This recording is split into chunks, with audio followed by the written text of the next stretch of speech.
Hi everyone, and welcome to our Q&A with Bycatch Mitigation Assistant Lydia Tivenan from Fishtek Marine. Lydia is an amazing maker and she's going to be answering some of your questions today, all about her job at Fishtek. So we're super excited to have you here, Lydia. Thank you for joining us. Thank you. So to start with, do you want to just introduce yourself? Yeah, so hi everyone, my name's Lydia. I live in Devon and I work at a company called Fishtek Marine. I think you've probably seen me on some videos by now. Yeah, we're based in Dartington and we make devices for fisheries. Super, sounds really interesting and quite different to what we've had before as well with digital and working with animals, which must be really interesting.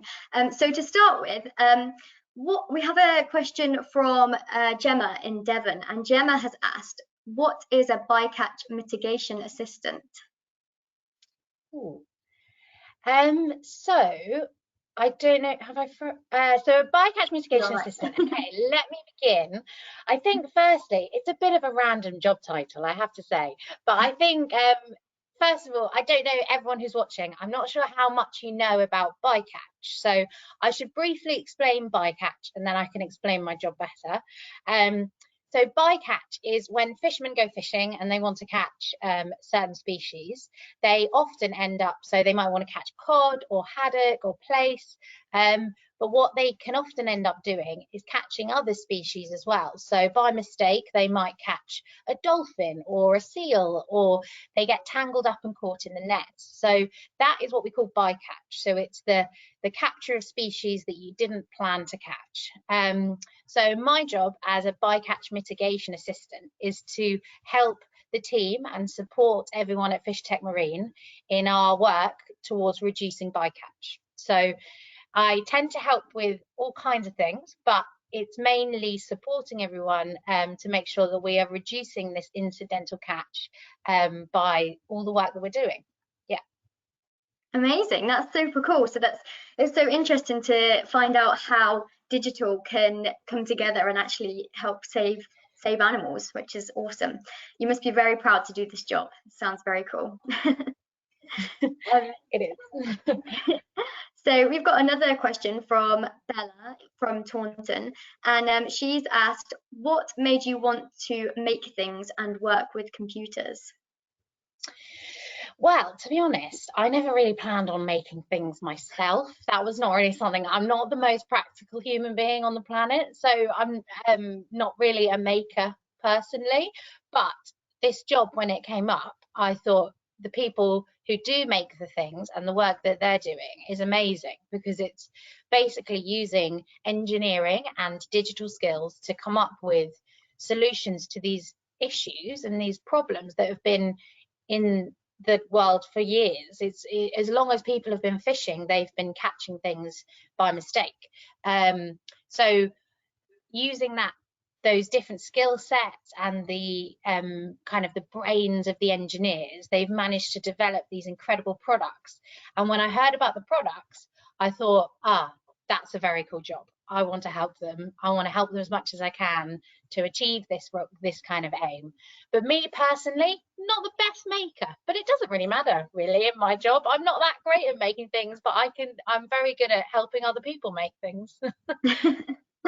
So you never really saw yourself as working in a digital sort of role? No, I do believe though, like digital aspects are in every job. Like I've never done a job that hasn't had some digital aspect. So I think I never necessarily saw myself in like a role that's solely going to be digital. But I think now I'm in it, I've learned so many more things. Like in all the jobs I've done, I've gained so much more experience because technology and digital things have just developed so much since I was at school that it's just a case of learning things along the way. And now I look at my job now and I think, wow, the amount of stuff I've learned, like how to use Photoshop, how to use editing software, how to kind of even basic stuff like how to make a really good PowerPoint presentation. Like that is like all of these aspects feed into my job now. and I never would have really realised. But now I'm thinking about it, yeah, lots of digital skills. So I suppose when you started your job and those elements of digital skills started to come in, did you feel like quite confident, or were you thinking, oh, I need to brush up on these skills a little bit? Yeah, some stuff, like there's definitely stuff that I didn't know. I would say when I left school, the thing I knew most about was how to use Word, PowerPoint, the kind of basics, and that basic foundation is like so important. It just makes life so much easier if you know how to use those things, because everyone uses them.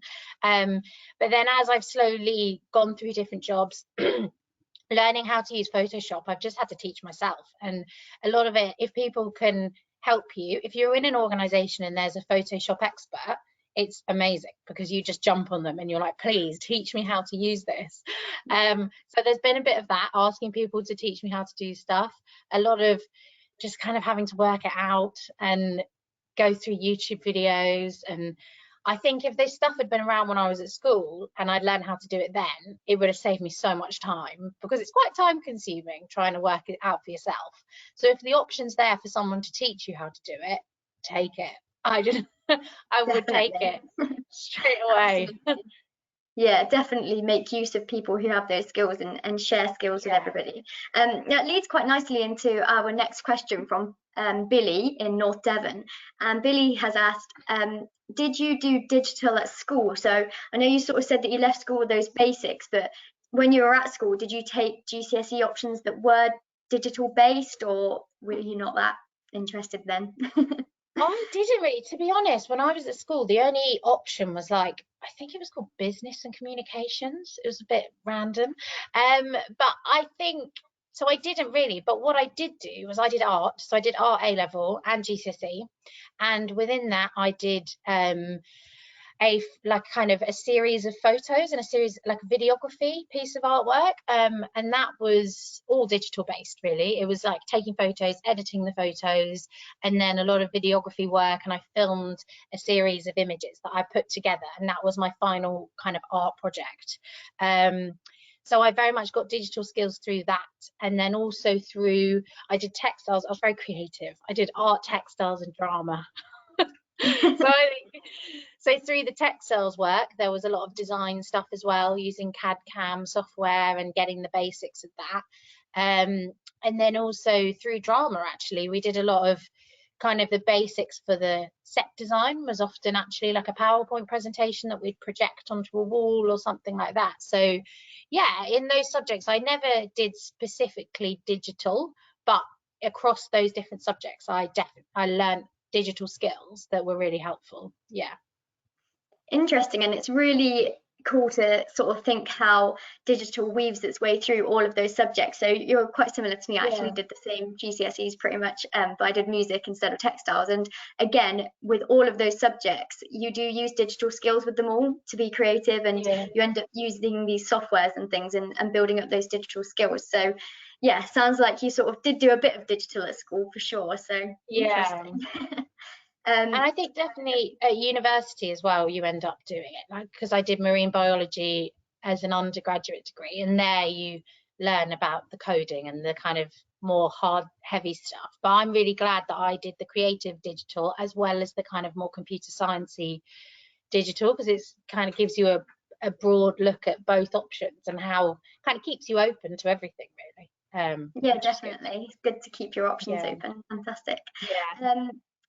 So we have another question from James in Torbay, and James has asked, what was your job before you started working at Fishtek? Good question, James. Well, I did loads of jobs. So I was at university, and then before I started at Fishtek, but then I did a brief, and I actually am a yoga teacher. So whilst I was at university, I was also teaching yoga classes to make some money on the side. And then I did an internship. So I wasn't actually getting paid, but I was working for free and getting experience at the Marine Biological Association in Plymouth. So I don't know if there's any budding marine biologists out there, but if you're interested, they have an amazing membership for young people. So look them up, and they've got loads of teaching resources. They do loads of work for if if you're interested in getting into marine biology. But my job there was communications. So I worked on their social media accounts and writing articles and talking to different scientists who are doing different work and collecting kind of their information together, and then writing information about them that could be used to tell people in the outside world like what the Marine Biological Association did. So yeah, that was my job before. Amazing. That's so interesting. It sounds like you've been on a great journey, and also amazing how the variety as well. So it just kind of goes to show that you can go through so many different paths in your life and end up in somewhere different just from gaining lots of new skills. Did you find that you used your skills from the communications job in your yoga teaching? Because I'm guessing if it was your own business, then you probably have to use those digital skills to promote yourself, if that makes sense. Yeah, definitely. Like, social media is a blessing and a curse. Like, it's for jobs, if you're working and you want to start your own, it's allowed anyone to basically start their own business and reach people. And definitely, like, working, to be honest, I think because I didn't grow up with social media as much, like Facebook kind of started as I was kind of in my teens, but I think having the confidence to post stuff on social media is quite a big thing, like for me was anyway. So in the communications job at the MBA, it was all about just putting information out there, putting yourself out there, like blah blah blah. So it definitely gave me the confidence then in my yoga work to do a lot more like advertising myself, whereas before I was a bit nervous and I would just be like, want to come to a class, do you like yoga? And it just wasn't as good. Oh, that's brilliant though. The digital skills came in handy for sure. Definitely. So we have another question from Kelly in Torquay, and Kelly has asked, how did you learn to use the technology that you use in your job? So I know you've mentioned that you work with in a lot of different places with different people. So what sort of technology do you use, and how did you get to know how to use it? So yeah, I would say like day to day, I use a lot of Microsoft Office, all of them, Word, PowerPoint, Excel. Learning how to do stuff on Excel is saved me so much time. Like just the easy kind of formulas and organizing information as well. Excel's so useful. I use Photoshop a lot. That again has just been kind of self-taught. I also use a kind of, I don't know if it's an app or like a platform called Canva, where you can make lots of it's kind of like an easy Photoshop. I use that a lot as well to make graphics for social media and like bits of information that we want to make look pretty. And then we make a lot of videos to kind of advertise the work we're doing. So we often work with cameramen, but then so they will get all the footage, and then we sometimes edit it together. So I use iMovie actually quite a lot to put editing on like different subtitles and stuff, because also we work all over the world, so we have to put Spanish subtitles on and Norwegian subtitles, so I do a lot of that and that's iMovie mainly. And then voiceover work, we often do a lot of voiceover stuff, so that involves using microphones and different recording equipment and kind of different software. And I think just from this, and now I'm saying it all, I've realized that it's just so broad, and actually if you can just pick stuff up and you can learn and you can push yourself, then there's so many things you can do and so many things you can like just kind of learn along the way and make yourself such an asset. Because now if I was to go forwards again to another job, I know how to do Photoshop, I know how to do all this editing, I know how to do recording for voiceovers and all of that.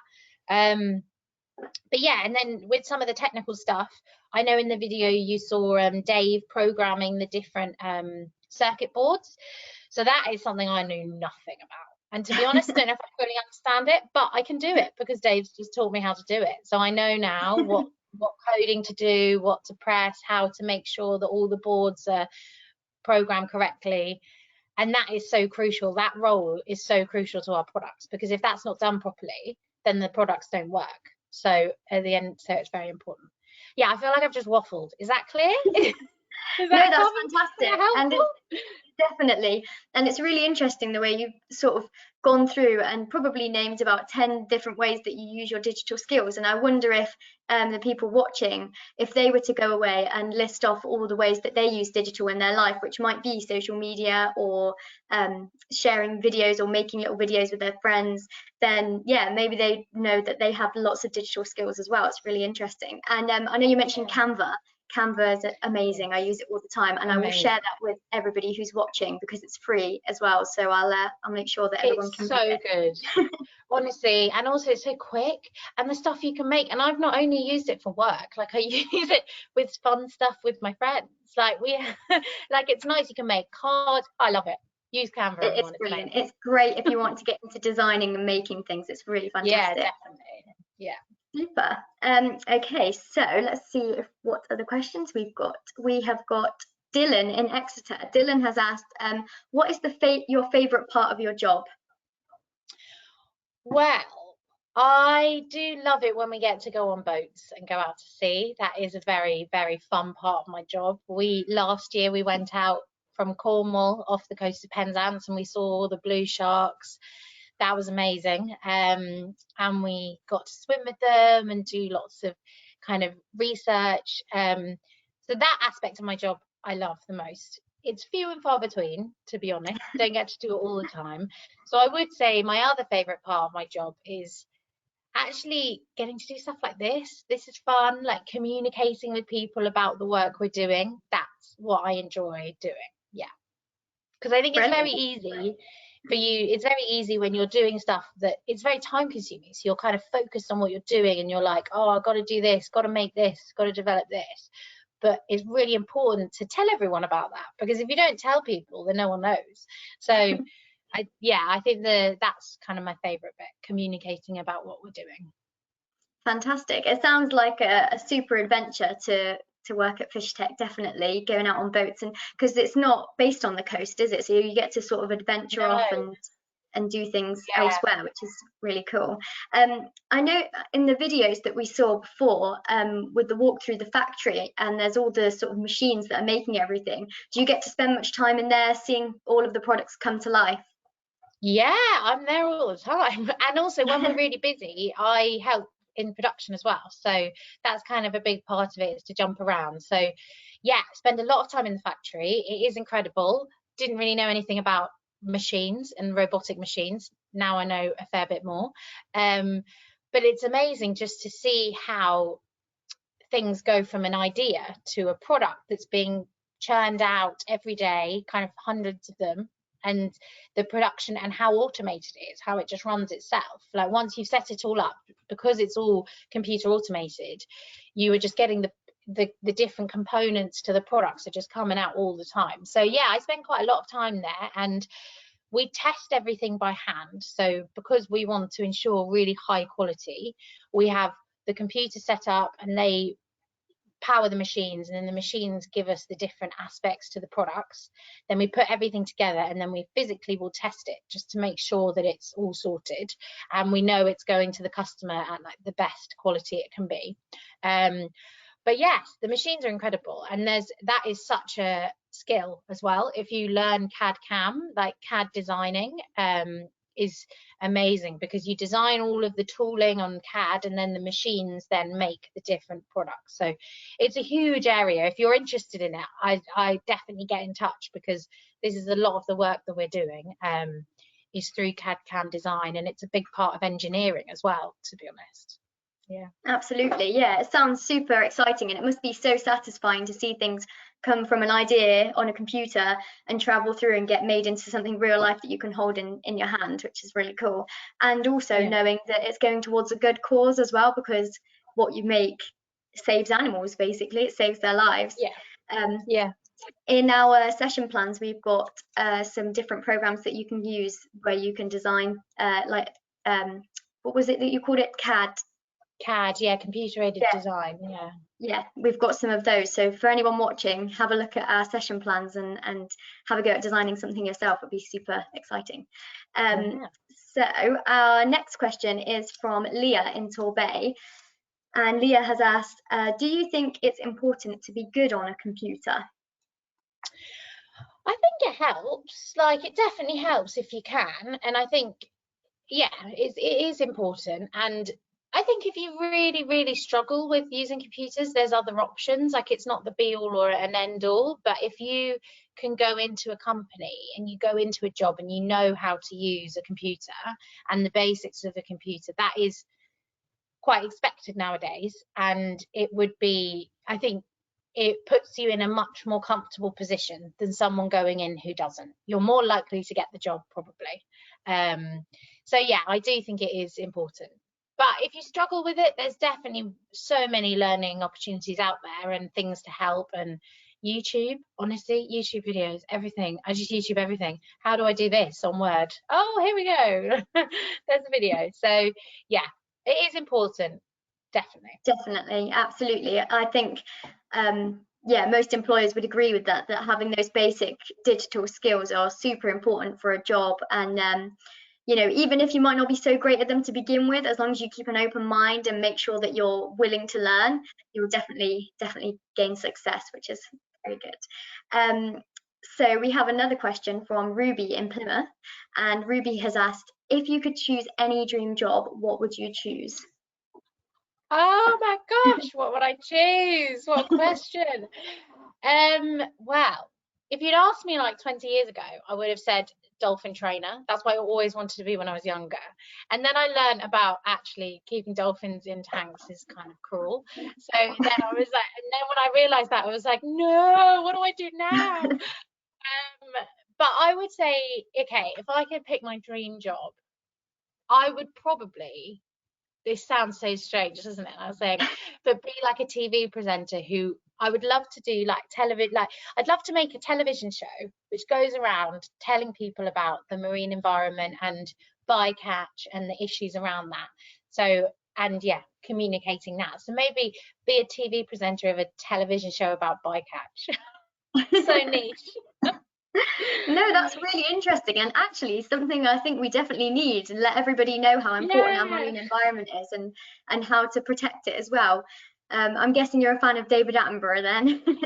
Big fan, big fan. And my brother's actually a wildlife photographer. So he goes off and does lots of filming about, he's a cameraman and works on lots of big, exciting projects. So I kind of hear about it through him. And then I'm like, oh, I want to do it too.